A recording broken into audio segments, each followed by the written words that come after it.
A missing woman has been found and is now charged with falsely reporting her own murder.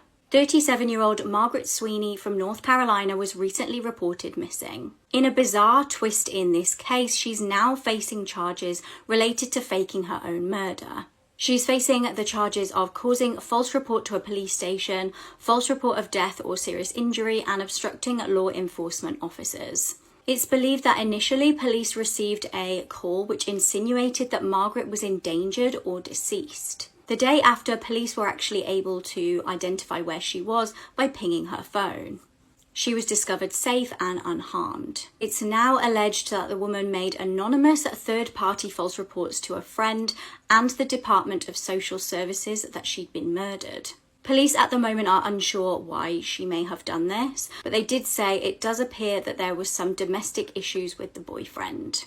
A Florida mother has killed her 2 children after losing a custody battle with her ex. This is Brandy Hutchins, and this past Thursday she lost custody of her 10-year-old son, Aiden. She was due to hand him over to his father by 6 p.m. on Friday, but she never showed up. With that, a frantic search began over the weekend for Brandy, Aiden, and her 19-year-old daughter, Hannah. Police have said that social media then led them to a Lake Wales trailer around 12:30 p.m. on Sunday. As we know, tragically, Brandy and her kids were all found deceased inside. It was reportedly apparent that she had murdered them before suffering a self-inflicted gunshot wound. Aside from that, we know Aiden was just days away from getting to live with his father in Maine. Hannah had a different father, but social media is filled with tributes to her life as well. Finally, we know that police have said, quote, "What's interesting about this is that Brandy has no criminal history and there's no indication she could have been violent. We deal with hundreds of thousands of court orders, and for one to turn out like this is almost never, but never happened today."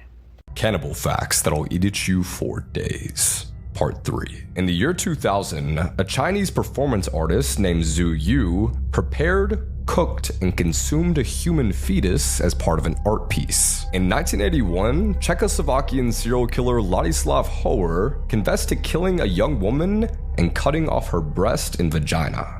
He tried to eat the latter with mustard and later admitted to throwing it away because of its underwhelming taste. In 1939, an Italian woman named Leonarda Ciansuli murdered 3 women and turned their bodies into soap and tea cakes, which she ate and fed to her close friends. In the 18th century, there was a man called Terrare who had an endless appetite due to unknown causes. His condition led him to eat 15 meals in one sitting, along with live cats, snakes, lizards, and puppies. Further, he once ate an entire eel without chewing, piles of garbage, and a 14-month-old baby in a French hospital. Holy f***, they caught the Zodiac. Well, they didn't catch him. He died 3 years ago. Gary Francis Poste, I don't know. This is f***ing early, guys. A team called the Case Breakers, which is an independent team made up of detectives, journalists, and ex-military, believe they've identified the Zodiac killer. Not much is known, but apparently they spent years going through Poste's darkroom. He had a darkroom, and he had a whole bunch of photos in there. And they came across scars on his forehead, which matched the composite sketch of the Zodiac. Apparently there's something in the old Zodiac letters, too, that reveal Poste as the killer. The team said that they found in one of the Zodiac letters that if you removed all the letters from Poste's full name, that it revealed an alternate message. One of the detectives that worked with Casebreakers said that you have to know Poste's full name in order to decode the anagrams. They also believe that Gary Francis Poste is responsible for a murder that wasn't even linked to the Zodiac back in 1966 in the SoCal city of Riverside. Now, it's still early. I don't know who the hell this guy is. We're gonna find out more. There's been some investigative teams before that have said that they found the Zodiac and it didn't turn out to be true, but holy hell, this is the biggest thing in a while.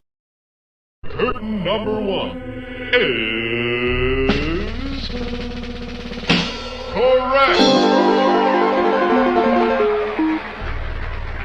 Man, Alexi Treviso might really want to consider showing her face at the NMSU campus.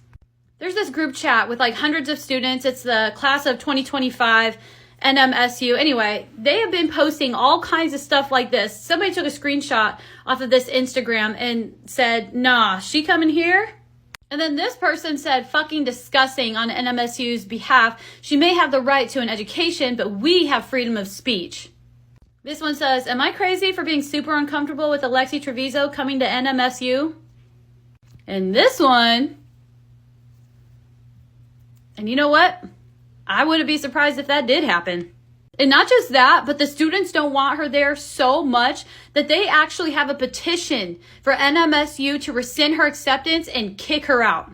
And I gotta say, whoever wrote it, they did a damn good job. It is very well written and organized. Look, they even reference research studies and reputable organizations such as the National Center on Child Abuse and Neglect. Look at this part. By denying Alexi Trevizo entry into New Mexico State University or any other educational institution within our state, we can prioritize both public safety and ethical standards. I mean, whoever did this, they did a fantastic job. They even cite their sources at the bottom.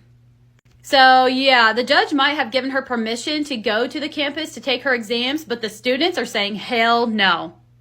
Creepiest things kids have ever said. A woman drove past a cemetery with her 3-year-old daughter in the back seat every day. The 3-year-old kept telling her mom that people in the cemetery were waving at her. This went on for a while until the woman stopped driving past the cemetery forever when the daughter said that a lady wanted her to come in. A family moved into a new furnished apartment with an unsettling painting in the bedroom that kind of looked like hair free-flowing in the air. The 2-year-old son was being settled in for his daily nap until suddenly he said he didn't want to sleep in that room. When mom asked why, he said, "This painting looks at me and tries to talk to me, and I don't like it." A 4-year-old girl spent every day with her great-grandmother, and every day she'd go home, she'd say, "God be with you." One time when she was leaving, she said, "Go with God." Her mother tried to correct her, but she said it again. That night, the great-grandmother passed away. Follow for more of the and sing this little song. Run, rabbit, run, rabbit, run, run.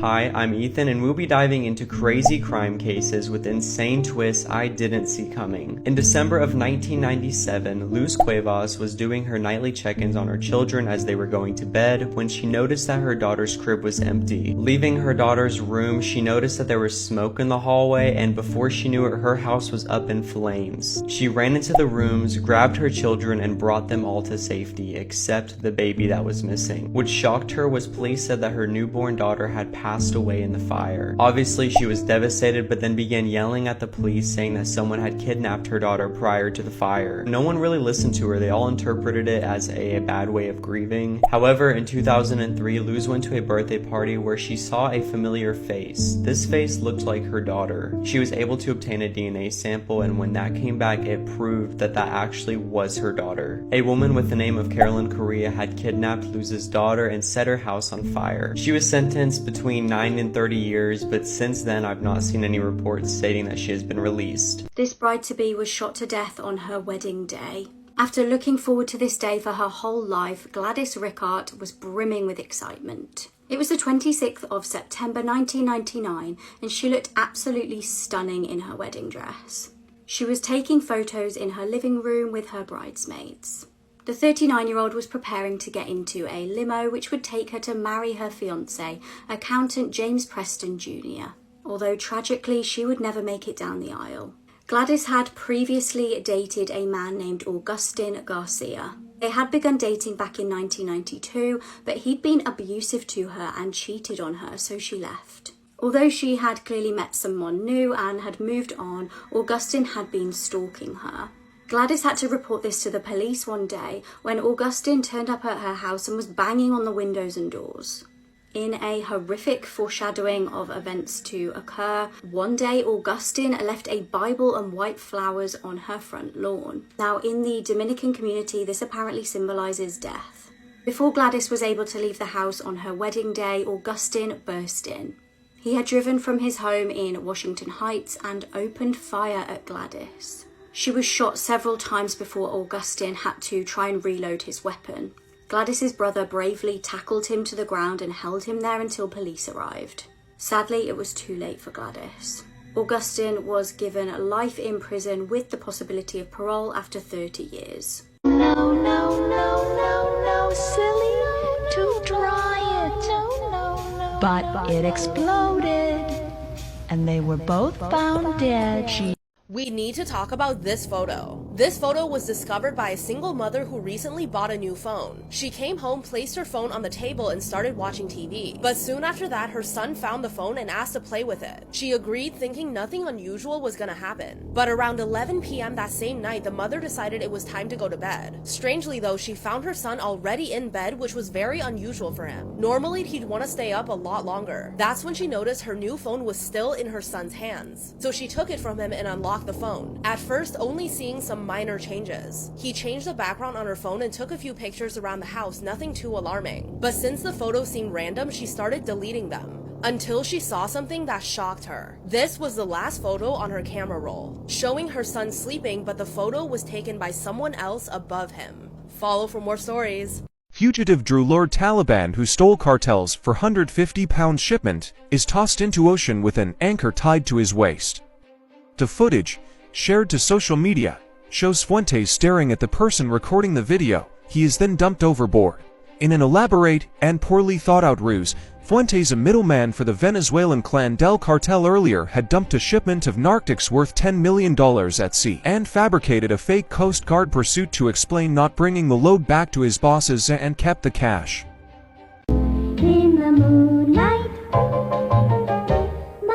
honey, I know with the dawn that you will be gone, but tonight you belong.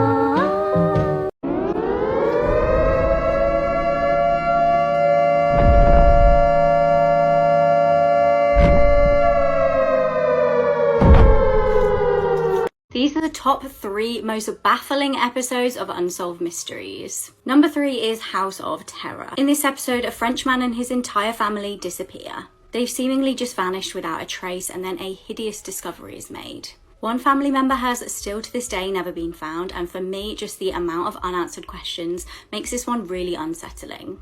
Number 2 is Death in Oslo. I actually did a YouTube video on this case because it fascinates me so much. Basically, a mystery woman is found deceased in a hotel room. At first, it appears that it's a self-unaliving, but then as you go through the episode, you realise there's loads of evidence to suggest that it might not be. Who was this woman? Why did she use a fake name and address? And why was she killed? My number 1 is Mystery on the Rooftop. It's the Ray Rivera case, and if you're not familiar with it, basically Ray leaves his house in a rush and then disappears. He leaves a bizarre rambling note at his house which makes little sense. Then he turns up dead in a building with a hole in the roof. Let me know in the comments what your favourite episodes of Unsolved Mysteries are. The world's most famous corn star is a hardcore sexual predator. This is the twisted story of Ron Jeremy, and make sure you didn't eat before watching this TikTok because you're gonna gag. So early on in life, Ron Jeremy was a teacher, and then he tried to act on Broadway and failed. And at one point, his then girlfriend submitted a photo of Jeremy to the adult magazine Playgirl. And from that point on, Jeremy sprang into the adult industry, and that's what he became known for throughout the rest of his life.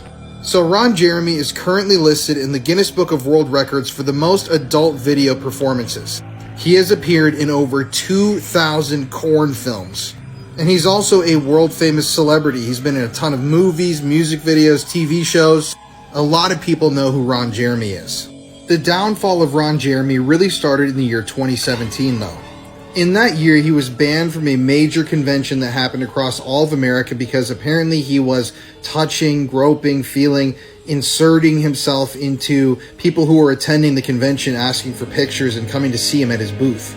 Obviously, this was a disgusting pattern of behavior that emerged, but it got even worse when in 2020, he was charged with 4 counts of SA in Los Angeles.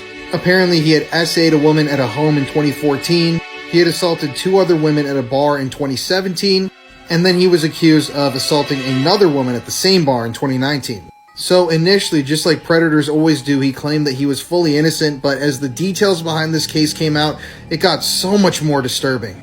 So 3 days after Ron Jeremy was initially charged, prosecutors came forward and said they had an additional 25 allegations that they would be adding. 6 women from the adult film industry had came forward and said that Ron Jeremy had SA'd them in the past. Then the next month, 30 more allegations were made about his appearances at these conventions and on the sets of films and in houses all over Los Angeles. Then in the next month, August of the same year, the charges got even worse. He was charged with forcible penetration by a foreign object, things like sodomy, and these charges stemmed from 12 different women, ages 15 to 54 years old, who claimed that these things happened from the years 2004 to 2020. And yes, these charges then made Ron Jeremy a pedophile. So eventually on August 25th, 2021, he was indicted on 30 counts of SA with 21 different women testifying against him. Eventually though, after lengthy legal proceedings that lasted years, Ron Jeremy was found mentally incompetent to stand trial. And in February of this year, he was committed to a mental health facility in California. Apparently he's going to be at this facility for up to 2 years, so I don't know what the full outcome of the situation is going to be, but yeah, this is a really just disgusting story, and there are so many victims and probably so many more that will never come forward. This notorious female serial killer said this, and I quote, "It was my mission to have killed more helpless people than any man or woman who has ever lived." And she was pretty successful. She had a body count of over 100 people. Jane Toppen was adopted as a young child because her mother died during her infancy, and her father was committed to an insane asylum for trying to sew his eyelids shut.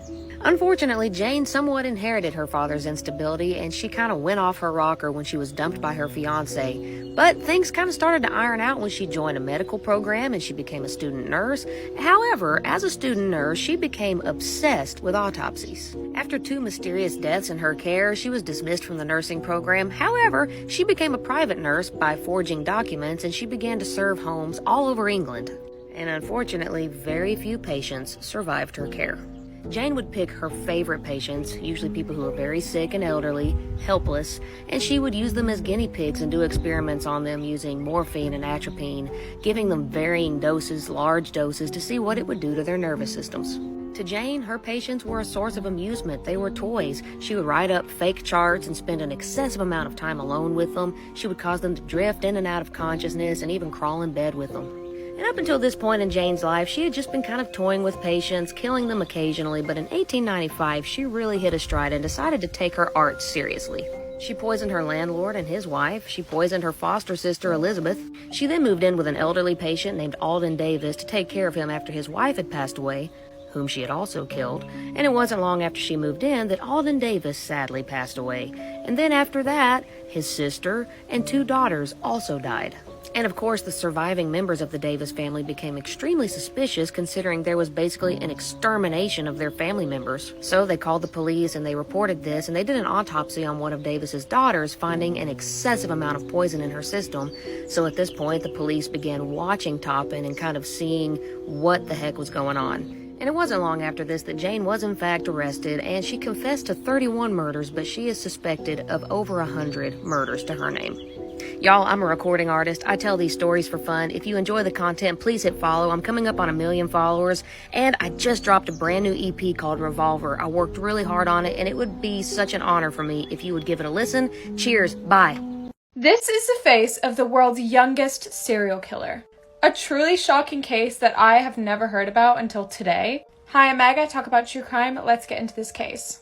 During the time of his crimes, Amarjit Sara was 7 years old. He was born into quite a poor family, and he lived with his mom, dad, and baby sister. He was said to be kind of a loner. He just liked wandering around on his own.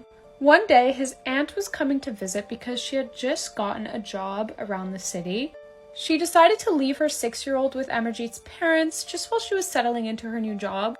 And one day, Amarjit's mom needed to go to the market, so she left him alone with his baby sister and his 6-year-old cousin. During this time alone with his cousin and baby sister, he started slapping his cousin. Understandably, his 6-year-old cousin started to cry, and he found enjoyment in that reaction. That's when he decided to put his hands around his cousin's throat. The cousin cried more and was gasping for air, and Amarjit loved this reaction. And after some time, his cousin passed away. He then buried his cousin and confessed it all to his parents when they got home. His father beat him for this, but they decided not to tell the police because it was family matters. They told the aunt a fabricated story on how her child died, and it was just a big secret between the family. I forgot to mention, this first murder happened in 2006. Not long after his first murder, Amarjit murdered his 8-month-old baby sister while his parents were asleep. But once again, his parents didn't call the police. It was a family matter. In 2007, a 6-month-old baby goes missing from a school. And the police are looking, and all the villagers are kind of like, this kid's weird, you should talk to him. And the police were like, there's no way this kid did anything, he's 8. But eventually, they did end up questioning him and the whole family. And just like his other 2 victims, he had killed this baby by strangling it, but he also hit it with bricks. It was a brutal murder. It was said that he showed absolutely no remorse for his crimes. And when the police took him in, he gladly told them about his other murders with a smile plastered on his face. The law did not allow children to go to jail, so he was put in a children's home, and he was apparently released at the age of 16 and given a new identity.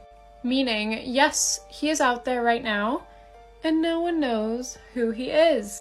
I would love to hear what you guys think. Do you think a child who does that at such a young age can be rehabilitated? Do you think that despite his age, he should have gone to jail? I would love to hear what you guys think about this case. I'll see you all in the next video, and thank you so much for 600K. And if you're not following yet, follow. Bye!